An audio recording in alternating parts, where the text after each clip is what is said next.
Hello and welcome to possibly the oldest graveyard in California. This cemetery was part of a town that has since been abandoned. It was abandoned in the late 1800s. So most of these graves are from that period and before. Here we have a grave from 1868. Can't even read the name anymore. This cemetery is maintained by a non-profit historical society.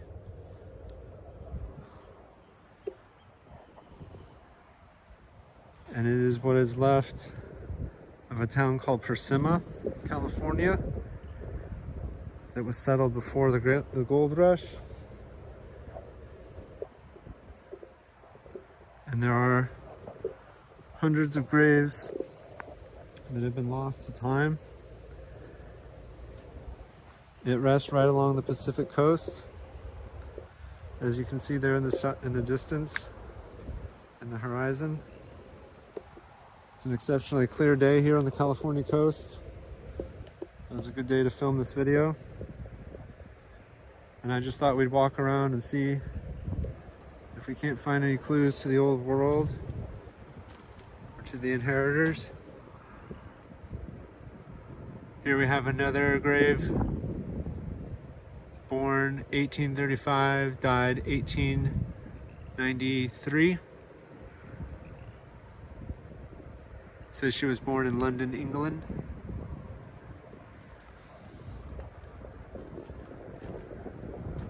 Now obviously we can't go over everybody and look at every single one, but we'll try to find some of the more interesting ones.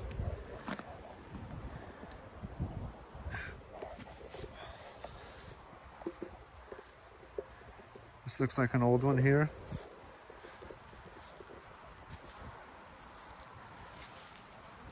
Something I find at a lot of cemeteries is OB. If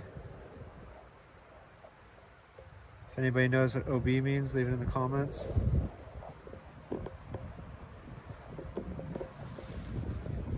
Here we have, can't quite make it out,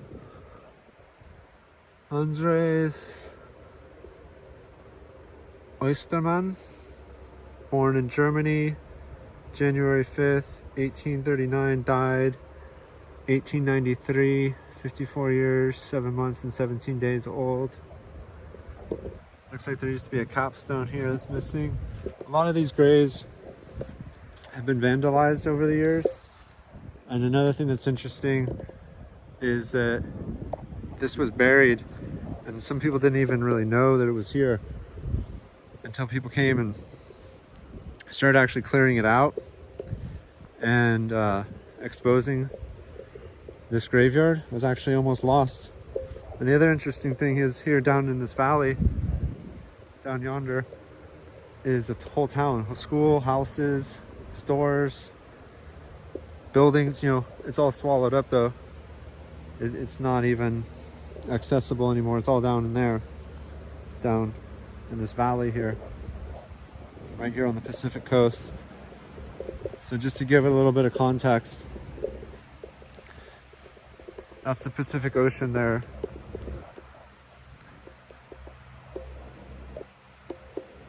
In the distance, that's the Pacific Ocean. Another interesting thing about this area is it's also mixed with natural burial mounds here. Here's an example. So this is a natural burial mound that exists also at the park, or the cemetery, or whatever you want to call it, Memorial Park. And so there's a corpse under that, and it's not dug 6 feet, and there's no coffin, and there's no embalming. It's called a natural burial. It's one of the few places in the Bay Area where you can have a natural burial.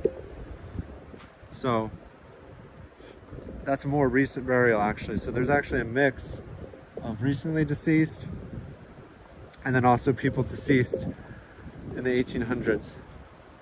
So we're here.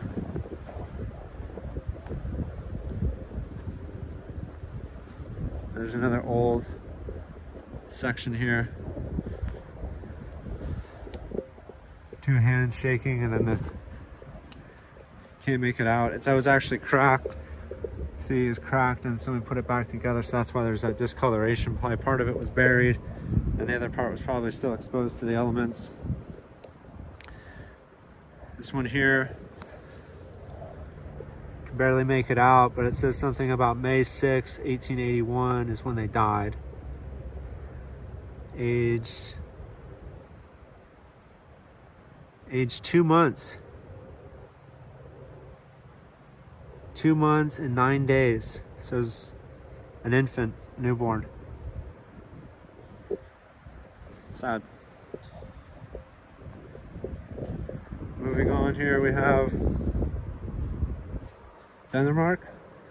Henry J. Denmark, native of Germany, died May 27th, 1876. Interesting. So we have these people from Western Europe coming over here in the late 1800s to a predominantly Spanish area, supposedly.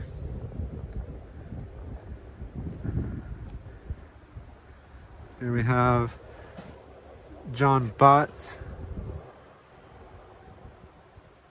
of Hanover, Germany.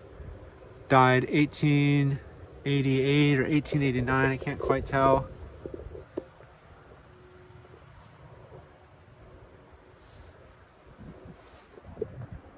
Here's another old one here. See, this is kind of what I'm talking about here, where it's so old and vandalized and destroyed that we don't even know. It's just, we know that there's a grave here, but we just don't know their name. But people leave little ornamentation and try to keep it from getting covered up again. The tombstone's missing. There's a lot of missing tombstones.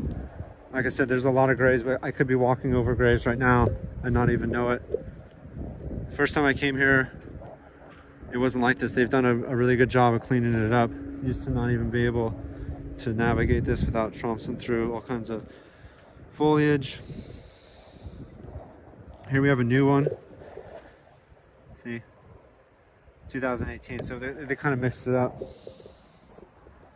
And here's another old section here. Died 1872. Susan Morrow. And that.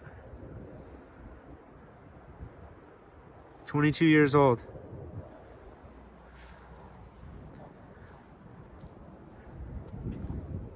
There's a nice marble bench with some tridents on the legs. See the tridents, also known as pitchforks. And then we have class of 24. I'd have to imagine that means 1924. But a nice marble bench nonetheless. See if there's any inscriptions on the back. No inscriptions on the back. And then over here, we have what appears to be some old graves with new tombstones. And we see a lot of that too. That's not uncommon, because these gravestones, it says 1828 to 1871, our mother, Anne S. Hatch. But we can see that the tombstone is clearly a new construction. I mean, this is an immaculate conception. You can still see the engraving is nice and deep, not faded at all. Still has a reflection. Still has a glare. So it's clearly a replacement tombstone, which is fine. But the other rare thing here is we have somebody born before 1850 in San Francisco area, 1828.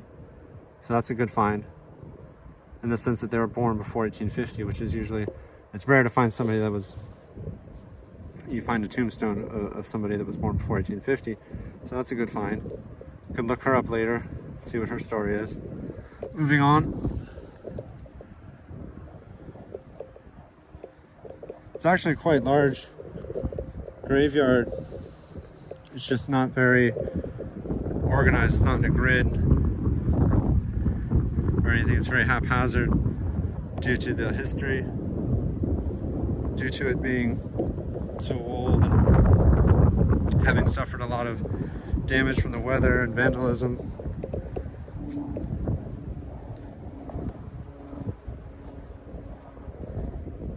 Here's another natural burial of recent internment. And it's just a really beautiful place right here on the edge of the Pacific Ocean. I picked a particularly nice day to come out here as well. As you can see, the weather's pretty nice, not too cold, not too windy.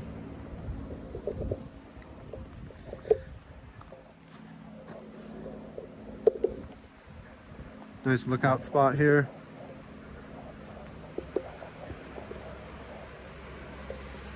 You can hear the river down there in the valley. Lots of fresh vegetation from all the rain we've been getting here in California.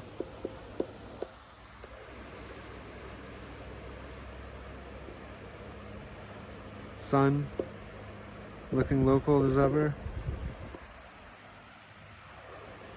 You guys can make out the ocean looking nice and flat. Moving on.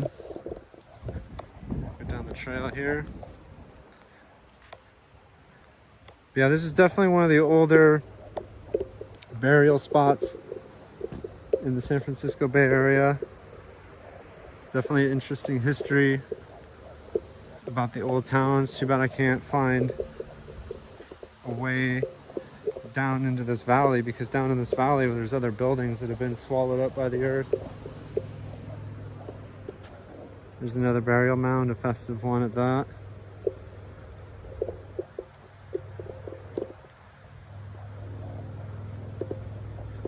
Here we are back. There's more, but we're back here to this one that kind of loops around here like that. But I'm gonna go up this way and I'm gonna go right this time. It's getting a little windy anyways.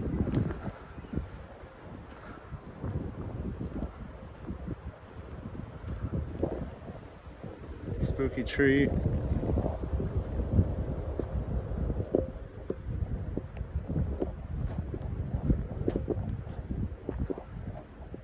There's actually still a lot of farmland and ranches, things that are not necessarily synonymous with the San Francisco Bay Area these days.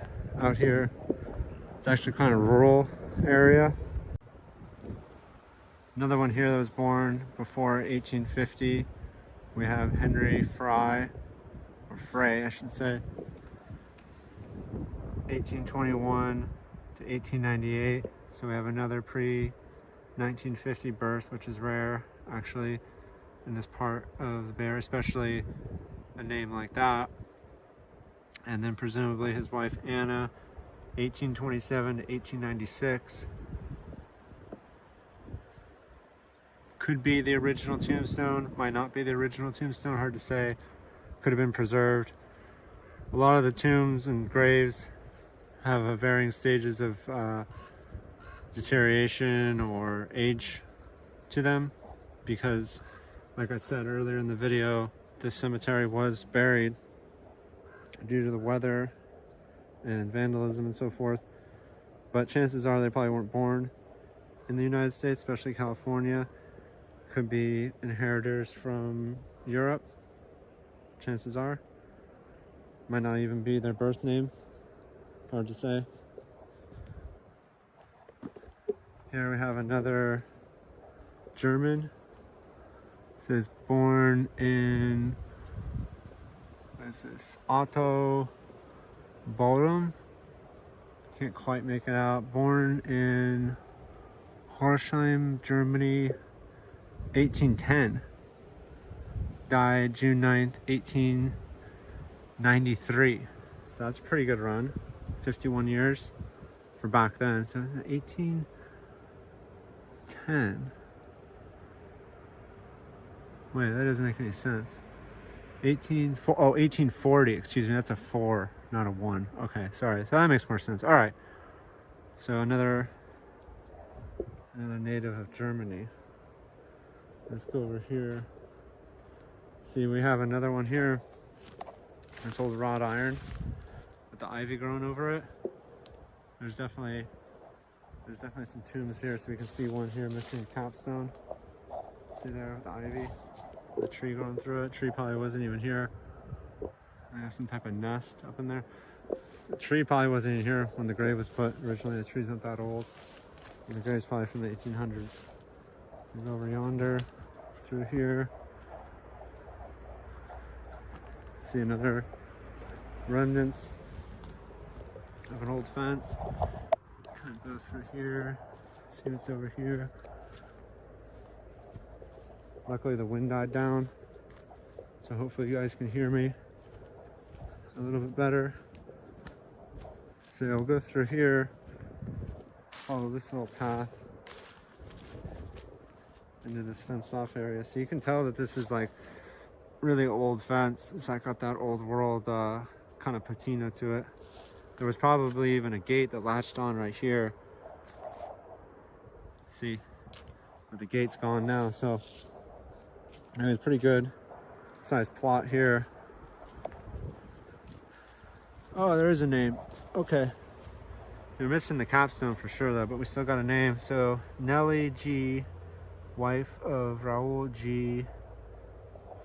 Mariel, died December 6, 1895, age 40 years, 5 months. Gone but not forgotten. You guys read that there. So that's pretty nice. That's a good one. But once again, if she was 40, so 1855, that's pretty good. Pretty good. All right. For those days, I guess that was pretty good. I don't know. They obviously had money if they could afford a plot like this. But see, that's the other thing that's kind of mysterious, is why there was these people with European names being buried in a Spanish town. But some say this wasn't a Spanish town. The Spanish town was Half Moon Bay. That was the old name of Half Moon Bay before it got changed to the name Half Moon Bay. It was called Spanish Town. So maybe it's more of a Spanish only, or maybe a more Western European kind of graveyard.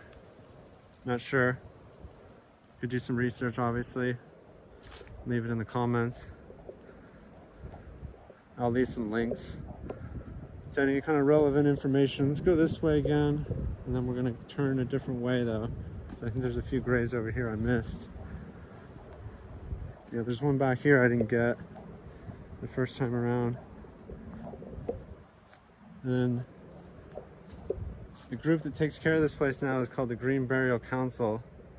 So in case anybody's interested, anybody that lives in the area or might be visiting the area, or anybody that's interested in natural burial. So I have another old one here, and this one's actually so old I can't read anything on it. I mean, there's just very faint inscriptions. As you can see, it's very weathered. Just, oh, my mistake. It's on the other side. In memory of my mother, Rosina Hibbard, a native of Indiana, died February 7th, 1873, aged 75 years. So I guess they had a thing back then about, oh, whoa. You guys see that? There's a grave worm. See him? See the grave worm? Coming out of the hole there in the grave. That's a genuine, literal grave worm. He crawled right out of the hole, the granite. That's interesting. But as I was saying, yeah, I guess they had a thing back then about having the date of the death and then minusing or plusing the years.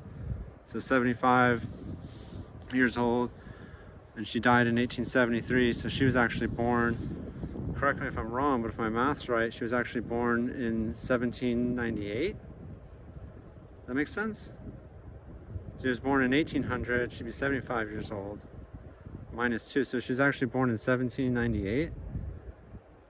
Wow, that was an old one, but she was born in Indiana. Well, make of that what you will. For some reason she made it out here at some point and died in 1878. So yeah, I'm not sure.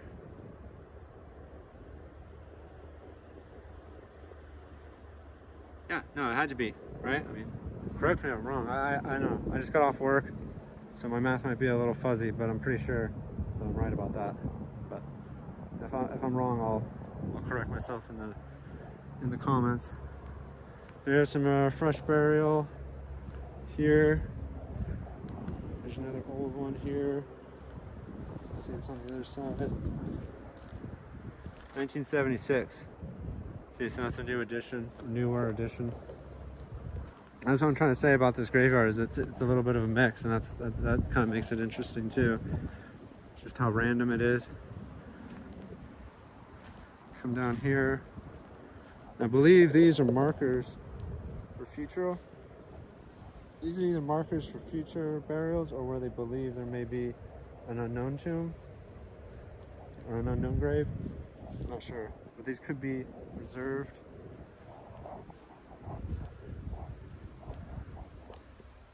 So we come down this way again.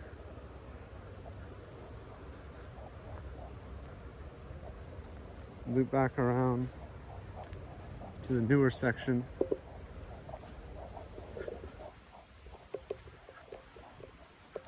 If we come up this way, we're gonna have to get a better view of the ocean and the mountains. Come back up here to the flat part.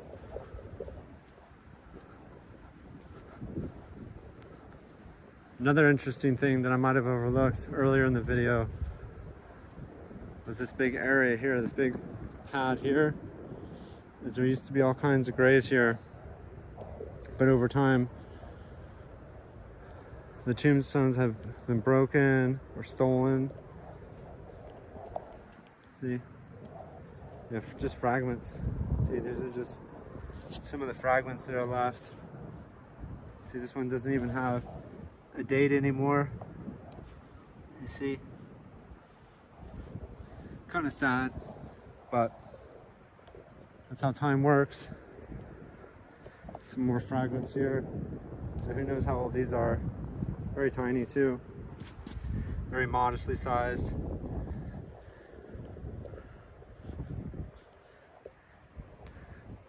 Showed that one already. That's the broken one. Come back around this way.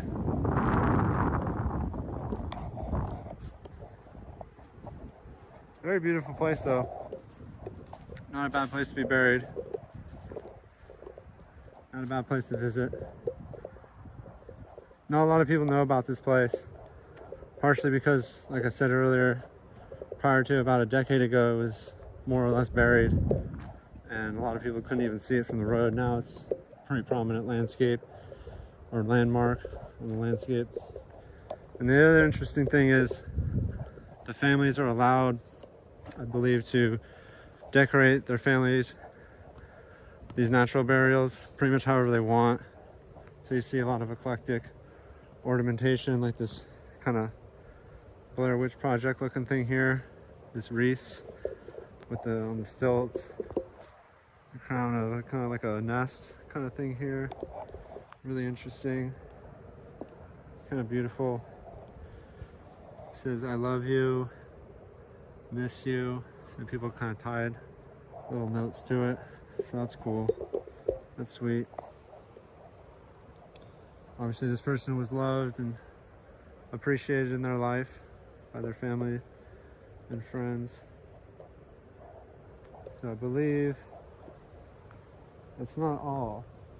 It does continue this way. We can go this way and there's another trail, and then there's some more natural burial mounds, like over there. A lot of these are unmarked too. That's just the person's wishes, you know, just to kind of be anonymous and just kind of go back into the earth, so to speak. They're not into extravagancies or to being remembered for future generations. They just kind of want to disintegrate and let their soul go where they think their soul goes, or if they happen to be a godless atheist, I guess they would assume that there's nowhere to go. And just don't think a person like that would even be buried out here. I think you have to have some type of appreciation for the spiritual side of life or the afterlife to choose to be buried in such a beautiful place. I know a lot of atheists, they just choose to be cremated.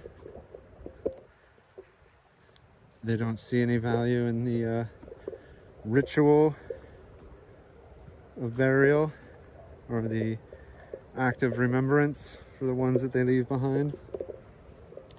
So here we see another one of those type of unmarked resting places, but you can tell that there's obviously something going on here with the rocks and the jar there, and there's another rock and a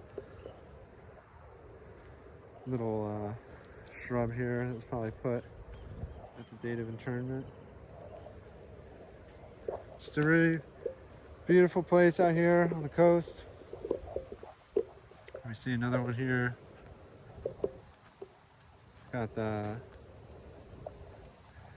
panda bear, smiley face, some hearts, flower. Born in 1980, died 2020. 40 years.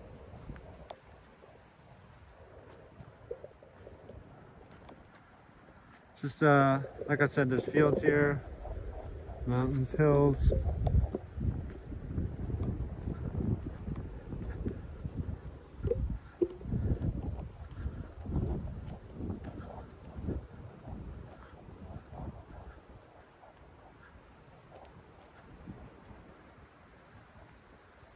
Here's another unnamed grave here.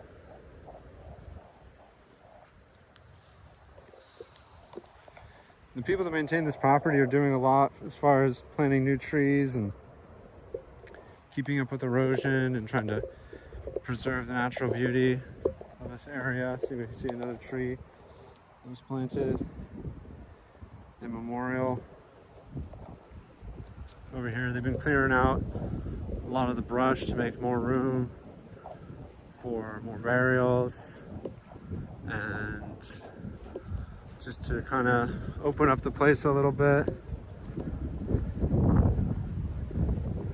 Here we got a little horsey. Got a horse here. Interesting thing too about this little area here with the horse. He's taking a leak. Horse is taking a leak. Is you have this like machine here where you can, I guess, buy food, but it doesn't look like it's been used in a long time. I wouldn't want to give the horse food from there. That looks pretty moldy and stuff. But yeah, I like horses. I don't know if I ever told you guys that, but horses are probably my favorite animal. But I'm not gonna bother this one too much. I don't know if it's a male or a female. Looks like it's a female. It could be a gelding or a male. But either way, I'm not going to bother him too much. Yeah. I don't think he wanted to talk either. So we're back here at the older section, and we're just going to kind of continue on this way. There's another trail that goes this way. And see what we can find down this trail. There's all kinds of twists and turns in this place. A lot of them are just dead ends. So yeah, this way will take us back around a little bit lower into the valley where the old town used to be. Now, if I understand correctly, the town used to be down in this valley here. And you can hear the river. You can hear the river and you can see it poking out a little bit.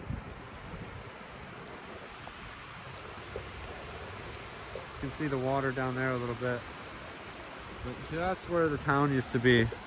And there's a school and houses and even a police station and just all kinds of structures, but they're all covered up by the earth. It was all out here. Going back to when the Spanish were here, so going back to the 1700s. So who knows what got lost in there. It's unfortunate that I can't go down there. Apparently there's nothing left. It's all been swallowed up by the earth with erosion and mudslides and all kinds of stuff like that. So it's all down there technically, but good luck trying to find anything of any real value anymore. It's all kind of gone there. And then there's another natural burial mound there. You can tell by the stone there, just kind of by the shape of the earth there. Some birds just flew by. All kinds of natural wildlife and all kinds of snakes and other little small mammals out here. Really beautiful place. We come back around this way and the trail loops back around up here to the old section. I mean, it's all kind of the old section, but the more flat area. You can see some brambles there, poison ivy. Another view of the Pacific Ocean there in the distance.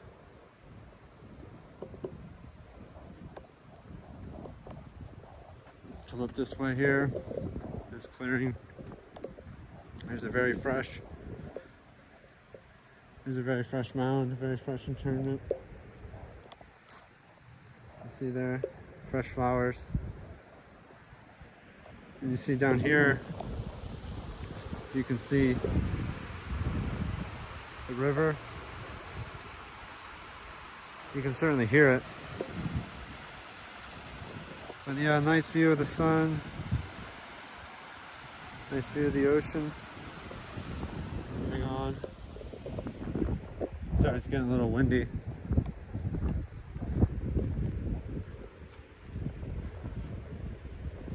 Let's go down this way.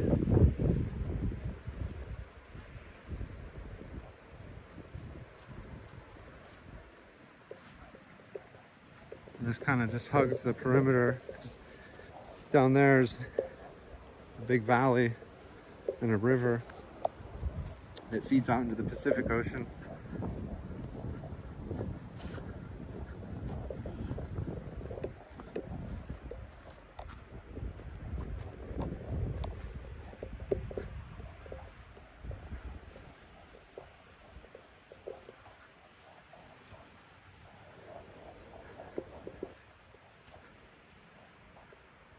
They're always making new space here. That's one thing I'll say. And every time I come, I only come once every few years, but every time I come here, there's more plots, there's more spaces for internment.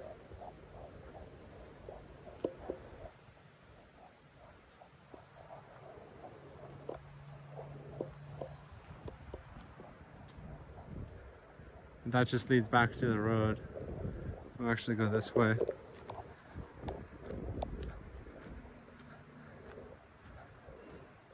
Come out here.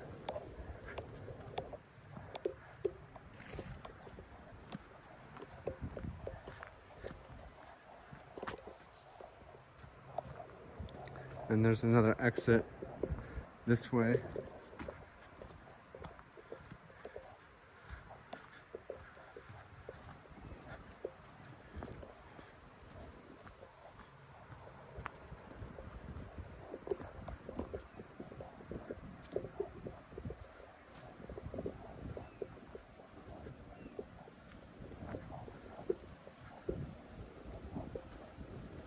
So I hope you enjoyed our little walk through this 1700s to 1800s to present cemetery, graveyard. Like I said, some of the graves from the 1700s have disappeared, unfortunately, so we don't get to see those. But that's about all there is to this place. We can go up this trail here, and there's a couple more little areas up here. I think there's one more really old grave, so we'll look at that before we end the video. It's coming up right here. And that's the interesting thing, is because these are new sites here. This is going to be a site. You can tell by the way that it's cut back that that's a empty spot. Last time I was here, this trail wasn't even here. And then we have a new one here. And then we have a really old one. Here we have James Johnston Charrington. Died 1869, 31 years. So he was born in 1838.